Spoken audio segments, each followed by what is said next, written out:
tying together inflation and saving? That seems a bit counterintuitive, but hear me out. Look, there's really no way to sugarcoat inflation. It hits us all hard in many ways, although some are more impacted for obvious reasons. But there is a flip side to it, and it's a bit of a positive one, if you're a saver.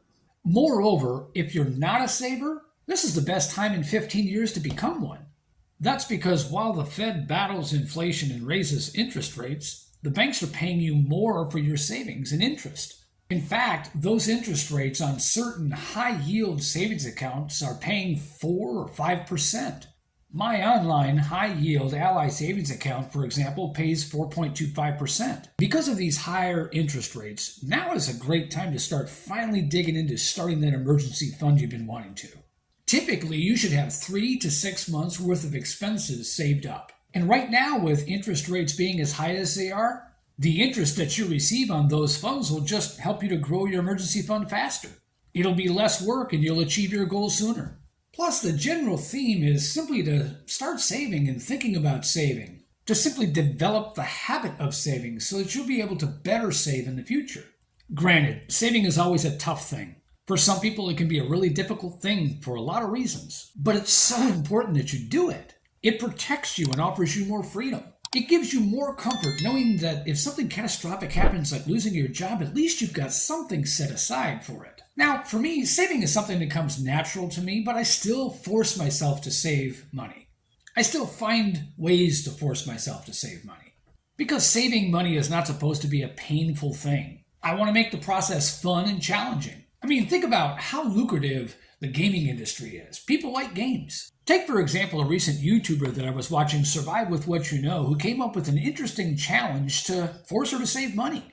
She actually had 2 challenges. One was the penny challenge and the other was the Tuesday challenge. I don't know if they were her ideas or she just heard about them somewhere, but either way, it seems like a bit of a fun challenge. The Tuesday challenge in particular seems like it could save money faster, and I like that one better for that reason. See, the thing is, when it comes to saving money, it doesn't matter how much you save. Just saving money alone is enough. Enforcing the idea of it.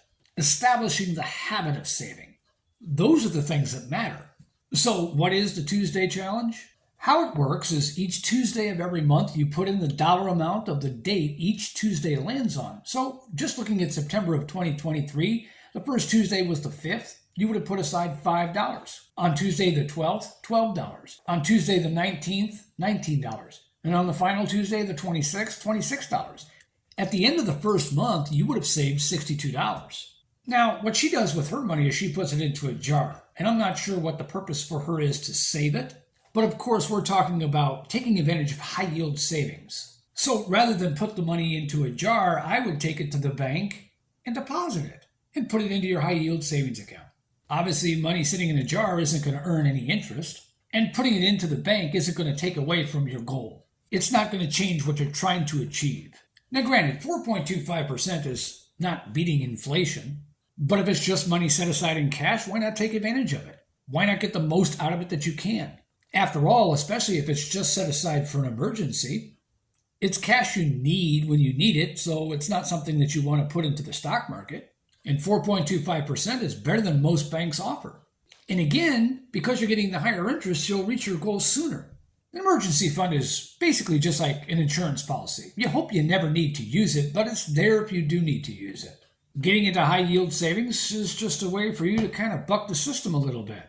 It's to make a positive out of a negative. Inflation's high, but if you're able to find ways to save money and get more money for your money, that just makes sense. There was a recent survey done that showed that only 19% of high-income earners between $80,000 and just under $100,000 a year were earning over 3% in interest on their savings. That's a ton of money being left on the table for a very large number of people. And when you get down to the lower rungs of the income ladder, the numbers are even worse. The poor and middle class are earning even less on their savings. And because of inflation, they're the ones getting the hardest hit.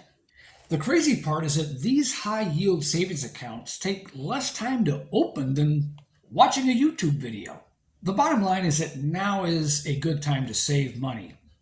And while there's not really ever a time not to save money, when the stakes are higher, it just makes sense to take advantage of it. How you do it is up to you. Maybe the Tuesday challenge is something that works for you. Maybe there's another way. There's a million YouTube videos out there chock full of information on how to save money. Some ideas are traditional, some ideas are a bit outside the box. That being said, virtually all of them work in some way or another. You'll find a lot of ideas like that coming from my own channel here, or maybe by the time you're watching this video, I've already posted them. The key thing is to make saving a habit and make it as fun and rewarding as possible. Now, saving alone won't make you rich. That requires investing. But having money to invest starts with finding more ways to keep more of what you earn, and especially how not to spend it. Moreover, having that emergency fund fully funded and set up means that if something does happen, you're not setting yourself back from your main savings goal if something does happen. And in the meantime, you're earning as much as you can on what you have. For the first time in a long time as a saver, you've got an advantage. You've got an edge. You may as well take the reward and run with it while you can.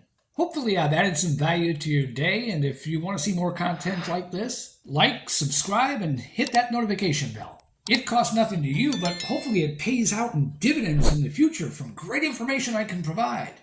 Assuming I've got anything to provide. Either way, I thank you for taking some time out of your day to watch, and I'll see you on the next one.